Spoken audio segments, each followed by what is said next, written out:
experiments showed that 9% of 11 to 15-year-olds use e-cigarettes. And I'd really like to speak to somebody from the UK VIA if that would be possible.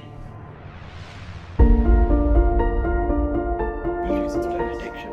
Yeah. Our young people owe an apology by vape companies for this targeting.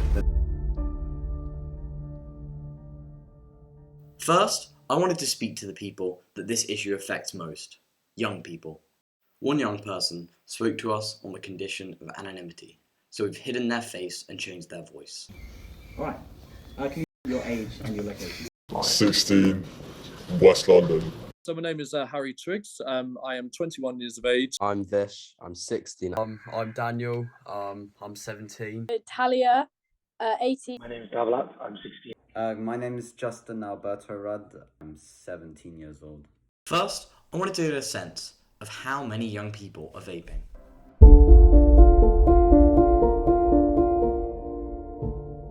You vape? Yeah. I have tried it once, briefly. I've tried it a few times. I do not vape, no. I used to a bit, but I don't really anymore now. How long ago did you start? September 2021. How often do you usually vape? Like every few hours. Would you like to quit? No. I probably should though. What sort of percentage would you say of your kind of friends or your kind of peer group vape? I don't know, maybe like 20, 30% maybe. 50%? 25%, it might be lower than that. Probably 99% of them vape. I kid you not. Like 85. Regularly vape, probably like 10%, but then who occasionally do it, 30, 35. But that's just what young people say. What do the experts think? Hi, I'm Hazel Cheeseman. I'm Deputy Chief Executive at Action on Smoking and Health. Action on Smoking Health say 20.5% of children have tried vaping. There certainly has been an increase in the number of people under 18 vaping. And that's particularly, we saw an increase in our research last year, but it hasn't been perhaps as dramatic as some of the reported headlines might suggest. While there certainly are misleading headlines, it's clear that this is a problem for young people, and many young people are picking up this addictive habit. But how are young people getting access to this addictive product?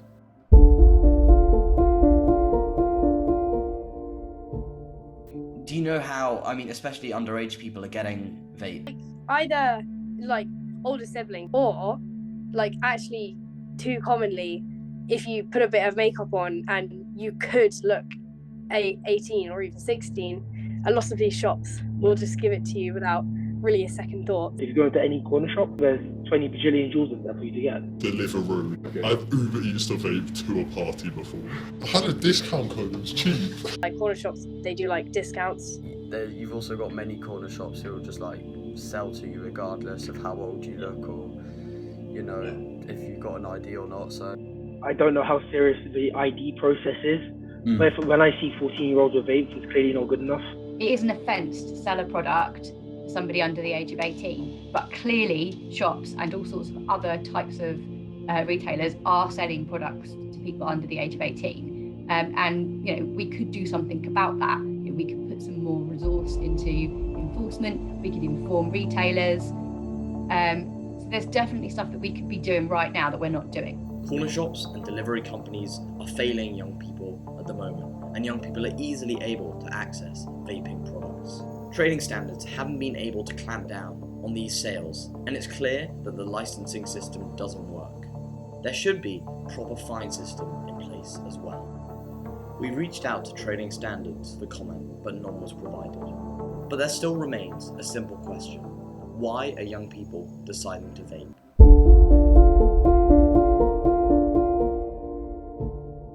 What made you start? Ex-girlfriend. Well, I kind of wanted to see what the hype was about because I was so many people are addicted to it. I was okay, might as well buy one. See why people were so bothered about it. Vaping's a lot of teenagers vape. I was offered it once and I was I may as well see why people are so hyped. Interestingly, two of the young people we spoke to used the specific word, hype. But how have those vape companies managed to create this hype? Have you ever seen advertising for vapes? Websites or just literally like on any part of the internet, like there can literally just be pop-ups with stuff selling you vapes. Yeah. I don't think I've seen, now I think of it, I don't think I've seen an official like actual company promoting vapes, but then you see loads of like influencers and like people on social media like with a vape in their hands, and also you see TikTok, especially as it's being popularized on social media platforms such as TikTok, people doing really responsible things purely because of social media. TikTok, talking about health bars and with TikTok and other social media platforms, it becomes even easier for vape companies to access young people and influence them into vaping. Especially with influencer marketing, they can effectively target young people. But taking one of these influencer marketing videos and comparing it to an old-style cigarette advert, it shows that the tactics have changed very little. So Alf Bar have sent me an advent calendar. Granted, it's a bit late, but we're gonna open them. Here's a wonderful Christmas gift for anyone who smokes, because it says Merry Christmas and Happy Smoking 200 times. Elf Bar have got a cash competition for you guys at home to get involved with. The coupon. Save the Raleigh coupon. Raleigh coupons, good for free gifts. Buy Raleigh's by the carton. Concerningly, according to the Advertising Standards Authority website, it is likely that pop-up adverts and influencer marketing is banned when promoting vapes. Furthermore, vape companies can only use their social media and website to promote factual information about the product and not promote it. But listening to the young people we spoke to, it's clear that these rules are not being followed and enforced correctly. We wanted to take these concerns directly to vaping companies, and that's exactly what we did. My name is John Dunn. I'm the Director General of the UK Vaping Industry Association. Well, the UK VIA is the largest trade body representing the vaping sector. Would the UK VIA support greater regulation of vape advertising, especially online? Well, what we're looking at is actually enforcing the regulation that's out there. Right. The regulations around what vape companies can do online is very strict at the moment. Yeah. But the problem is there's no teeth to it. There's no fines. But things like TikTok, for instance, vaping brands should not be on there. Right. And legally, they were only allowed to provide factual information about their products. They're not allowed to promote them. Right. I want to show you a TikTok by one of your members, Geek Bar. And I think a lot of people watching this would say, well, this is targeted towards young people.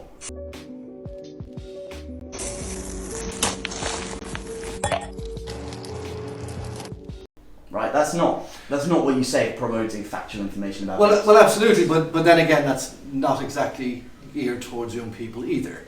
The fact of the matter is that older people like flavors as well. Sure. But again, I would advise any company to stay away from TikTok. Yeah. Period, because the demographic of that particular platform is very, very young. I think the question around like where companies are paying for this social marketing advertising and it's not being properly labelled, or indeed isn't legal within our regulations anyway. Yeah. We have the Advertising Standards Authority. They can take action, and it's very difficult on these very big platforms with lots and lots of content. But the platforms themselves, they clearly are in a much better position to do something about some of this content than regulators are. So what are they doing? What's TikTok doing to protect young people from being exposed to marketing for e-cigarettes that is completely inappropriate? Listening to young people and experts, it's clear to see in certain cases vape manufacturers are not following UK regulation and are using these platforms to target young people. We've reached out to the Advertising Standards Authority for comment, and they came back with the following response. Following legislation, we have strict rules about the advertising of vapes. Ads must not appear in prohibited media, including social media, newspapers, or websites, among others. Ads must not target children, feature medicinal claims for unlicensed products, or contain any promotional language. We're concerned that we've seen ads online breaking our rules, and we are taking action. Earlier this year, we sent out an enforcement notice to industry, reminding them of the rules and telling them to ensure that they are compliant. Following this, we've conducted proactive monitoring to find and remove problem ads, including through our cutting-edge data science work. This week, we banned 4 ads on TikToks for vapes, 3 of which came about via this monitoring process. To date, we've reported 300 posts to TikTok for removal, most of which predated our enforcement notice, and we're engaging directly with all the social media companies on the issue, organising a roundtable with TikTok, Meta, YouTube and X to present our findings and raise awareness for our rules. It's clear that social media is a key part of how young people have become hooked on vapes, but it's not the only reason. Do you think vapes are targeted towards young people? Yes, I would say they are. I use like appealing flavors. There's all kind of crazy like blueberry, banana, whatever, I don't know. Part of the curiosity was also like, does it actually taste like what it says it is? Oh, colourful, the flavours, like chewing gum. Yeah. Vaping has become chewing gum. And also, yeah, like the flavours as well. So like the colours and the flavours, they want to substitute it for like sweets. And these flavours are having an impact. 12% of never tobacco smokers say the reason they tried a vape was because of the flavours, according to Action on Smoking and Health. And China, the country that manufactures 90% of the world's vapes, has banned fruity vapes within their own country to protect their young people, but not their export to the UK and other countries. Should the UK market be concerned with the colours and flavours? No, absolutely not. These flavours are not new. They've been on the market for well over 15 years. And colours are used in many different adult products, like alcohol, for instance, to donate different flavours. And when you look at the surveys, actually, of young people that are done by organisations, for instance, like Action for Smoking and Health, flavours and colours rank very, very low on the reason why young people are vaping. There's evident value, masses of value, in adults who smoke switching to vaping. They are much less harmful. They are shown to be a really effective aid at stopping smoking. We definitely want these products to be widely available for that group of people. But do they need to be in every shade of colour in the rainbow? Do they need to be really in your face when you go in every corner shop? Do they need to be, incredibly cheap in the way that some of these disposable products are? Probably the answer to all those questions is no. We could change all of that and it would reduce their appeal to people under 18 whilst not affecting them as a quitting age at all. Whether it be through social media or through colours and flavours, this leads to an increase in popularity. And when there's an increase in popularity, it means young people start to feel the pressure to try these vapes. Especially among peer pressure groups, this trying to do something that's taboo makes it kind of look cool, and well, at least from their perspective, from someone trying to fit into a group. And I think people vape as well for acceptance. But people just sort of jump to this bandwagon, sort of trying to fit in for nights out. And people that don't even vape normally, they just go on nights out to buy vapes so they can go to the smoking area. Yeah. I think people haven't really done their research at all.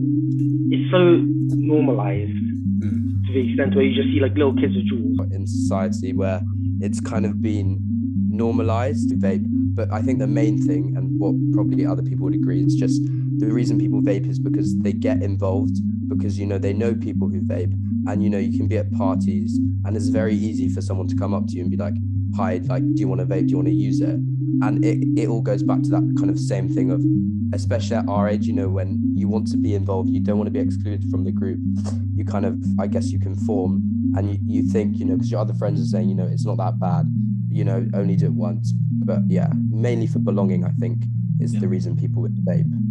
According to Action on Smoking and Health, nearly 20% of young people who tried vaping did it because other people used them and so they joined in. But there's a very important question. Are these companies simply trying to target young people, or are they genuinely trying to help people get off smoking?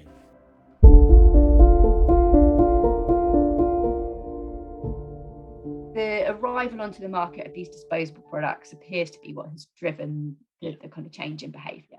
What brand do you usually use? Elf bars, solar bars, deluxe, or like R&Ms, and crystal bars. I like crystal bars. Geek bar and an Elf bar. These are like the two very popular ones. Geek, the what? Yeah. It's clear young people have a favourite brand, Elf bar. 50% of young vapers used Elf bar, and 25% used Lost Mary, which was an offshoot of Elf bar. The next is 20% with Geek Bar and Elux. And we asked young people if they felt that these companies cared about young people's safety. Vape companies care about young people vaping? Oh, God, no. No, well, obviously the vape companies care more about the profit, as any company would, and they obviously want their product to sell well. I don't think companies do. Companies just want to make money. They don't care how they do it. And if they can get as much money as they need because they're a business, that's really what they're mostly focused on. The business people don't care who they sell it to as long as they're making money. Because they want to sell as many as possible.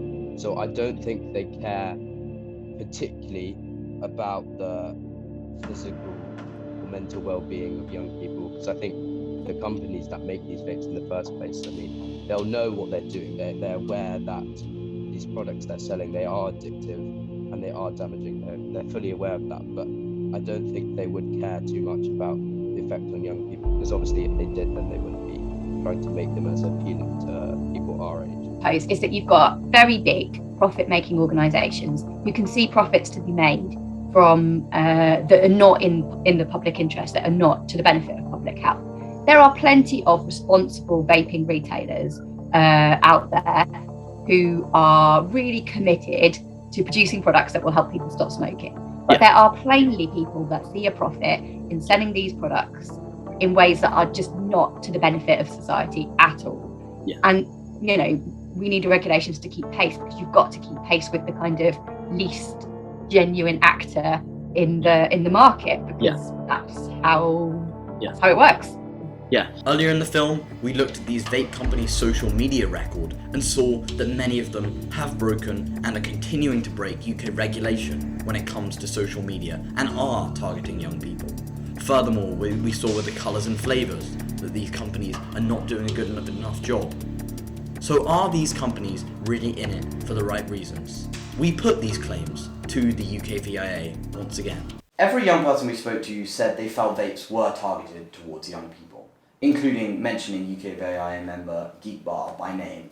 Are young people owed an apology by vape companies for this targeting that they feel has happened? I think some companies have to look internally at their own marketing practices. Yeah. We have a code of conduct that we ask our members to follow. But I think some companies have, maybe have an inexperienced team that doesn't understand the laws that they have to follow, but B, that culturally, what may be appropriate in an Asian market is not appropriate here. And we see that a lot, especially with brands that come out from, say, Korea and things like that, where anime and cartoon characters are prevalent in adult society. Right. Well, that's not the same way here in the UK. But for many of them, they don't understand that, and that's where some of my role is to try and educate them on that. That's a little concerning though to hear, isn't it? That there's an inexperienced team that it may be inadvertently targeting young people. That's a concerning thing for young people with a highly addictive product. Absolutely, and this is why we're trying to work with regulators to close down the loopholes that the industry know exist. Yeah. If MHRA, like we talked about, were looking at the packaging of the products and saw cartoon characters, saw products that designed, that looked like, food things or toys, then they could stop it straight away before it even gets into the marketplace. But they're the only ones that can do that. As an association, we don't have the teeth to do that. Next, I thought it was important to find out more about these companies and who owns them. My name is Michael Stander. I am a journalist. I was in China for 15 years, the last 12 of those based in Shenzhen, in South China, mostly working with Bloomberg Industry Group. I mean, maybe just start by telling us a little bit about what the vaping industry is like in Shenzhen and kind of how it operates. Shenzhen is the biggest vape device area for manufacturing in the world. So you had a lot of manufacturing, you had a lot of offices for marketing, distribution, this sort of thing. But one concerning thing we found while researching this project was the difficulty to find out who really owned Elf Bar. Do you know who owns Elf Bar? There's a company called Heaven Gifts that is involved with it. But who exactly owns it, I I don't know. I deal with the regulatory people there. Despite this answer, when you go onto Companies House's website, you'll find that Heaven's Gift Incorporated was dissolved 2 years ago. In the UK, Elf Bar also have a distributor known as Green Fun Alliance. But in America, their distribution company is iMiracle Technologies. The use of many different companies' house accounts and different distribution services in different countries makes the actions of these companies extremely difficult to track. Just from seeing the industry there, it could have been, I mean, they could source from like 5 or 6 different factories. Yeah. Just all making the same device. These practices make it difficult to hold these companies to account. I've spent nearly 9 months researching this project, and it's clear this is not a new story. Just like in the 60s, when big tobacco targeted young people with their addictive product, vape companies are now targeting current young people with another addictive product. Young people are at a time in their lives when they are most vulnerable to peer pressure. Therefore, these companies can most easily target the young people and get them hooked and get lifetime customers from this. So while there certainly are companies that are using this to help people get off cigarettes, there are many companies that are also using nefarious tactics to target young people. These companies have not been properly regulated by government and other agencies. On social media, they've been able to break UK regulation multiple times. Companies including Elf Bar have gone over the UK legal limit of nicotine. And the use of colours and flavours and vapes directly designed for young people have not been curbed by the current regulation, and it needs to be strengthened.